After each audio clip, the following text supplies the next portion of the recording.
एक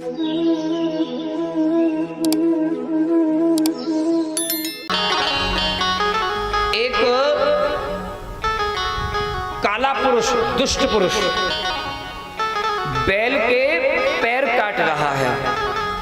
और वो बैल भी कैसा है हमारे, जिसके 3 पैर पहले से कटे हुए हैं। एक पैर पर वो बैल खड़ा है और उस पैर को वो काट रहा है। दुष्ट पुरुष, काला पुरुष। समीप में ही गाय खड़ी हुई है, वो रुदन कर रही है। परीक्षित ने जैसे ही देखा, ए दुष्ट, मेरे राज्य में तू किसी को प्रताड़ित कर रहा है, रुक जा, अभी तुझे सबक सिखाता हूं। तलवार लेकर के जैसे उसकी तरफ बढ़े, वो दूर खड़ा हुआ। परीक्षित ने उस गाय और बैल से पूछा, आप लोग कौन हैं? आप लोग कौन हैं? तो जो गाय माता है उन्होंने उत्तर दिया है, भैया हम दुखी हैं और दुख के भी कई स्वरूप होते हैं। कुछ लोग तो कहते हैं कि महाराज जिसकी कुंडली खराब हो जाए तो ग्रह विपरीत चलने लगे तो दुख झेलना पड़ता है। और कुछ भैया कर्मों की गति बड़ी गहन है, कर्मों का फल तो हमें भोगना पड़ता है। न कुछ ऐसे अपराध बन गए हों जिसके कारण हम आज दुखी हैं। परीक्षित समझ गए, बोले ये कोई साधारण पशु नहीं है। कौन है? जो बैल के रूप में है ये साक्षात धर्म के अवतार हैं, और जो गाय के रूप में साक्षात धरा देवी हैं। क्यों? क्योंकि केवल एक धर्म ही धर्म की बात कर सकता है। परीक्षित के पूछने पर ये कह सकते थे कि इस दुष्ट पुरुष हमें मार रहा है, इसकी वजह से हम दुखी हैं, लेकिन नहीं, धरा देवी ने कह दिया, क्योंकि धरा देवी जानती है पापी के पाप की चर्चा करने वाले को भी पाप लगता है। आपकी संगति में कोई दुष्ट पुरुष है, कोई पापी है, कोई दुराचारी है, कोई बुरा व्यक्ति है, कोई दुष्ट व्यक्ति है, और महाराज आप उसके पापों की चर्चा करते हो, अजी वो तो ऐसा है, अजी वो तो ऐसा है, तो समझ लीजिए उसके पाप तो कम हो जाएंगे और आपके पुण्य कम हो जाएंगे। इसलिए शास्त्र कहता है सबके कर्मों का फल उसको प्राप्त हो जाता है, लेकिन कभी भी किसी के पापों की चर्चा नहीं करनी चाहिए, कभी किसी की बुराई नहीं करनी चाहिए, और खास करके बुरे व्यक्तियों की तो बिल्कुल भी बुराई नहीं करनी चाहिए। अजी वो ऐसा है, वो नास्तिक है, वो दान पुण्य नहीं करता, नहीं, चर्चा मत करो, पाप के भागी बन जाओगे। उसका तो कुछ नहीं बिगड़ेगा, उसके तो पाप कम हो जाएंगे, लेकिन तुम्हारे पुण्य क्षय हो जाएंगे। सावधान रहना चाहिए। धर्म के 4 पैर, धर्म के 4 स्तंभ हैं। कलयुग में केवल एक स्तंभ पर धर्म खड़ा है, 3 स्तंभ कट चुके हैं, 3 पैर कट चुके हैं। धर्म के 4 स्तंभ कौन कौन से हैं? सत्य, तप, दया और दान। कलयुग में न तो सत्य दिखाई देता है, गया है, कोई फोन करके पूछ लेना भैया कहाँ हो, अरे तू सच बोल दे, तुझे खा तोड़ ही रहा है? बाहों में बैठा हुआ कहता मैं तो जरार आ गया है। झूठ पे झूठ, छोटी छोटी बातों पर झूठ बोल देते हैं। कलयुग में सत्य कहाँ रहा है? दूसरा है महाराज दया। कलयुग में देखो लोगों को दया नहीं आती है, लोग अपनी भूख को शांत करने के लिए जीवों की हिंसा कर रहे हैं। और जिस युग में, जिस धर्म में, जिस समाज में जीवों की हिंसा की जाती है वहां कोई नहीं कह सकता कि यह धर्म जीवित है, यहाँ कोई दया जीवित है। दया नहीं रही है। लोग भोजन करने के लिए, अपनी भूख मिटाने के लिए जीवों को मार मार करके खा रहे हैं। हम कैसे कह सकते हैं कि वहां दया जीवित है? दया बिल्कुल भी जीवित नहीं हो सकती है।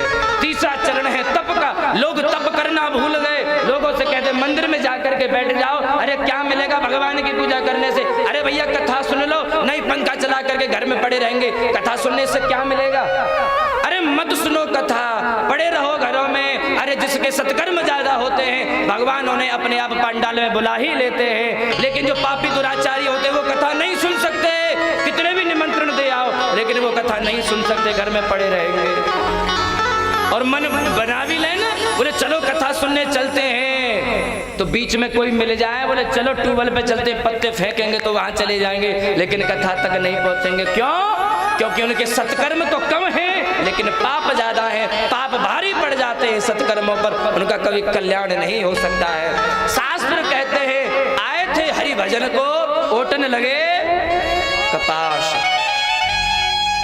मनुष्य तन प्राप्त हो गया भव बंधन से मुक्त होने के लिए, जन्म मरण के बंधन से मुक्त होने के लिए, लेकिन महाराज लगे पत्ते फेंकने में, कथा नहीं सुननी है कथा से, क्योंकि कल्याण हो जाएगा और हमें तो अपना कल्याण करना ही नहीं है। हमें अपना कल्याण नहीं करना। जब तक प्रभु की कृपा जिस पर नहीं हो जाती वो कथा में नहीं बैठ सकता है, कोई कितना भी प्रयास क्यों ना कर ले। तप जीवित नहीं रहा। एक समय था कि लोग महाराज कई कई वर्ष, हजारों लाखों वर्ष तप करते थे बिना खाए पिए, लेकिन आज का ये हाल हो गया महाराज 2 घंटे बिना खाए पिए नहीं बैठ सकते, 4 घंटे की कथा नहीं सुन सकते।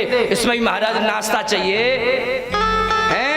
अरे अपने शरीर को तपाइए, तपस्वी बनिए। अगर अपना कल्याण करना है, भगवत प्राप्ति करनी है, अरे संसार के पशुओं को देख लो, अरे पशुओं की तरह अपने जीवन को बर्बाद मत करो। पशु स्वतंत्र नहीं है, लेकिन ये मानव तंत्र स्वतंत्र है। मानव शरीर मनुष्य स्वतंत्र है। वो भजन नहीं कर सकता, वो भजन नहीं कर सकता, वो कथा नहीं सुन सकता, इसलिए क्योंकि वो पशु है। लेकिन मनुष्य योनि प्राप्त होने के बाद भी अगर तुम कथा नहीं सुन पाए तो पशुओं में और तुम में क्या अंतर हो गया? कोई अंतर है क्या? नहीं, बिना सींग और बिना पूंछ के पशु हो गए। बोलना पड़ेगा और धीरे बोलो, और धीरे बोलो। इसलिए चाहिए जिसके ऊपर प्रभु की कृपा हो जाए वही कथा सुन सकता है, वही सत्संग सुन सकता है। धर्म के 4 चरण हैं। सबसे पहला चरण है हमारा सत्य, तप, दया, और चौथा है दान। कलयुग में जहाँ कहीं दान दिखने को मिलता है, दान लोग करते हैं, अगर कोई दान न करे तो महाराज कथा कैसे होने लग जाए। ये गांव मैं कह सकता हूँ ये तपस्वियों का गांव है। ये समाज, ये समुदाय, ये गांव में कोई कम तपस्वी लोग नहीं रहते हैं, जो समय समय पर अपने गांव में लोगों के जीवन के लिए, जीवन की कला सीखने के लिए, बच्चों के उज्जवल भविष्य के लिए कथाएं कराते रहते। साल में 2-4 कथाएं होती रहती हैं। देखो मैं तुम्हें बताऊं, मैं इधर यहाँ से आया था ना, आगरा से बैठा था यहाँ आपके गांव के लिए, तो रास्ते में मुझे कई लोगों ने कहा, बोले महाराज कहाँ जा रहे हो? बोले उस गांव में जा रहे हैं। बोले किस लिए जा रहे? बोले कथा करने जा रहे हैं। अच्छा महाराज, वो गांव पता नहीं महाराज उसके ऊपर कितनी कृपा है ठाकुर जी की, उस गाँव में कथाएं होती रहती हैं। हमने कहा ये तो अच्छी बात है भैया, उस गाँव में कथा होती रहती है। बोले तुम्हारे गाँव में कथा होती है? बोले नहीं महाराज, हमारे गाँव में तो कोई जानते नहीं भागवत कथा क्या होती है। तो हमने भी विचार किया, बोले चोखी पापी के पास में बैठ गए है? जो ये नहीं जानता बोले भागवत क्या होते, चोखी पापी के पास में बैठ गए। बोलना पड़ेगा।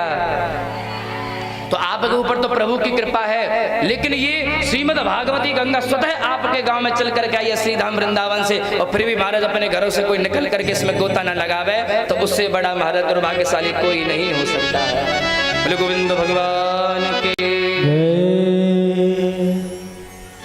कलयुग दुष्ट पुरुष धर्म रूपी बैल के 4 पैर काट, 3 पैर कट चुके, 4थे पैर को काट रहा है। आज परीक्षित कहने लगे, दुष्ट पुरुष तू कौन, अपना परिचय दे। बोले भगवान मैं कलयुग हूँ। बोले तेरा इतना दुस्साहस, तूने मेरे राज्य में प्रवेश किया। बोले महाराज कहाँ जाऊँ, पूरी पृथ्वी पर आपका ही तो राज्य है। बोले मेरे राज्य से बाहर निकल जा। बोले नहीं महाराज, आपने मेरे अवगुण देखे, मुझे यहीं कोई छोटा सा स्थान दे दीजिए। बोले तुझे स्थान क्यों दूं, तेरे अंदर कोई गुण है? दर्शा गुण है। क्या गुण है? यद फलो नास्ति तपसा न योगेन समाधिना तद फलं लभते सम्यक कलौ के सब कीर्तना। कलयुग में जो महाराज एक बार प्रभु का नाम उच्चारण कर ले तो उसका कल्याण होगा। परीक्षित ने विचार किया, कलयुग के लोगों के उद्धार की बात है, तो स्थान दे दिया। बोले जाओ, हम तुम्हें 4 स्थान दे रहे हैं, और महाराज 4 स्थान प्रदान कर दिए। 4 स्थान कौन कौन से हैं? जहां पर कलयुग का निवास है। ध्यान देकर के सुनना, पता करना जिन स्थानों पर कलयुग का निवास है, कहीं उन स्थानों से कहीं हमारा संबंध तो नहीं है, उन स्थानों पर हम तो नहीं जाते हैं। और अपना ही नहीं, ये भी देखना जो आपके मित्र हैं, जिन लोगों के पास में आप बैठते हो, उनका संबंध तो कोई कलयुग वाले स्थानों से नहीं है। 4 स्थान बताए हैं, ध्यान से सुनना। द्यूतम पानम श्रेयस्सूना यथा धर्मश्चतुर्विधः। पहला स्थान है द्यूतम, जहाँ पर जुआ खेला जाता हो, जहाँ पर ताश पत्ते फेंके जाते हों, जहाँ पर बोली लगाई जाते हों, जुआ खेला जाता हो, वहाँ पर कलयुग का निवास है। दूसरा स्थान पानम, जहाँ पर मदरा पान की जाती हो। मदरा जानते हो ना? नहीं जानते मदरा? हिंदी में ही कहना पड़ेगा, देसी और इंग्लिश मदरा कहते हैं उसे।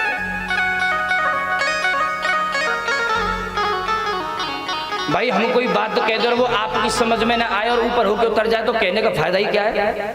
जब तक चीज अंदर ना उतरे, चाहे भले हमें थोड़ा सा हिंदी इंग्लिश में आना पड़ जाए तो कोई बात नहीं है, लेकिन आपकी समझ में आना चाहिए। जो लोग मदिरा का पान करते हैं वहां पर कलयुग का निवास है। स्त्री हो जहां पर लंपट पुरुष रहते हो, चरित्रहीन नारियां चरित्रहीन पुरुष जहां रहते हो वहां पर कलयुग का निवास है। चौथा स्थान बताया जहां पर जीवों की हिंसा की जाती है, लोग अपनी भूख मिटाने के लिए जीव जंतुओं को मार करके खा जाते हो, वहां पर कलयुग का निवास है। ऐसे लोगों को कभी कल्याण नहीं होता है। 4 स्थान दे दिए। कलयुग कहने लगा, बोले महाराज जैसा हमारा मुंह थोबड़ा देखा ऐसे ही तुमने 4 स्थान दे दिए। अरे हमारा एक गुण तो तुम्हें अच्छा लगा, अरे हमारा भी कोई घर में कोई वीआईपी गेस्ट आ जाए तो कोई अच्छा सा कमरा दे देते, अपने रिश्ते नातेदार को वहां पर बैठा दें। परीक्षित जी महाराज इनके इस गुण पर इतने रीझ गए, पुनश्च याच मानाय जात रूप मदात प्रभु, जाओ मैं तुम्हें स्वर्ण में वास दे देता हूं। स्वर्ण में वास दे दिया। संत जन कहने लगे स्वर्ण में वास कैसे हो सकता है, स्वर्ण में तो भगवान का नाम है। भगवान की श्रीमद् भगवत गीता में कहते हैं धातु नामस्मि कांचनम। संत जन कहते सुनो, जो पाप की कमाई का कमाया हुआ, अधर्म से कमाया हुआ जो स्वर्ण होगा, जो पैसा होगा, जमीन जायदाद होती, गाड़ी बंगले होंगे, पुत्र और स्त्री होंगे, जो अधर्म की कमाई से होगा, बेईमानी की कमाई से होगा, उस सब में कलयुग का वास होता है।